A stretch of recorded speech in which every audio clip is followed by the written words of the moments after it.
എല്ലാ ദിവസവും സുബഹി നമസ്കാരം കഴിഞ്ഞ് 3 പ്രാവശ്യം ഇഖ്ലാസ്, 3 പ്രാവശ്യം ഫലഖ്, 3 പ്രാവശ്യം സൂറത്തുൻ നാസ്. നിങ്ങൾ ഇന്ന് മുതൽ, നിങ്ങൾ നാളെ മുതൽ നിങ്ങൾ ഇത് നടപ്പിൽ വരുത്തിക്കോളി, എഴുതി വെച്ചോ. അൽഹംദുലില്ലാ, ഞാനൊക്കെ 10-28 വർഷമായി പ്രസംഗിക്കാൻ തുടങ്ങുന്നു. ഇതൊക്കെ നമ്മൾ ഓതിയിട്ടൊക്കെയാണ് ഇങ്ങനെ അഡ്ജസ്റ്റ് ചെയ്ത് ഇങ്ങനെ പോകുന്നത്. അള്ളാഹുവിന്റെ റസൂൽ പഠിപ്പിച്ച ഈ ആയത്തുകളും ഹദീസുകളൊക്കെ ഓതിയിട്ടാണ്.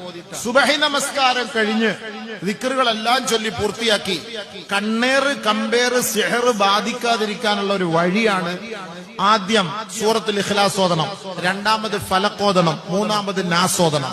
വീണ്ടും ഒന്നും കൂടി ഖുൽ ഹുവല്ലാഹു അഹദ്, ഖുൽ അഊദു ബിറബ്ബിൽ ഫലഖ്, ഖുൽ അഊദു ബിറബ്ബിൻ നാസ്. വീണ്ടും മൂന്നാമത് ഖുൽ ഹുവല്ലാഹു അഹദ്, ഖുൽ അഊദു ബിറബ്ബിൽ ഫലഖ്, ഖുൽ അഊദു ബിറബ്ബിൻ നാസ്. കൈകളിൽ ഊതി ശരീരങ്ങൾ നിങ്ങൾ തടയും. സുബഹിക്കും മഗ്രിബിനും ഈ ലെവലിൽ ഓതണം. 3 പ്രാവശ്യം ഇഖ്ലാസ്, 3 പ്രാവശ്യം ഫലഖ്, 3 പ്രാവശ്യം നാസ്. അത് ഓതേണ്ടത് എങ്ങനെ?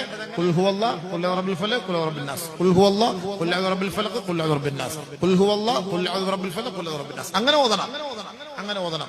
ബാക്കിയുള്ള വഖത്തുകളിലൊക്കെ ഓരോ പ്രാവശ്യം ഖുൽ ഹുവല്ലാഹു, ഖുൽ അഊദു ബിറബ്ബിൽ ഫലഖ്, ഖുൽ അഊദു ബിറബ്ബിൻ നാസ് ഓതണം. ധൈര്യമായിട്ട് ഓതിക്കോളി. അത് ഓതിട്ടോ അൽഹംദുലില്ലാ, അള്ളാഹുവിന്റെ ഫضل കൊണ്ട് ഈ സിഹറോ ഈ മാരണങ്ങളോ നമുക്ക് ബാധിക്കൂല.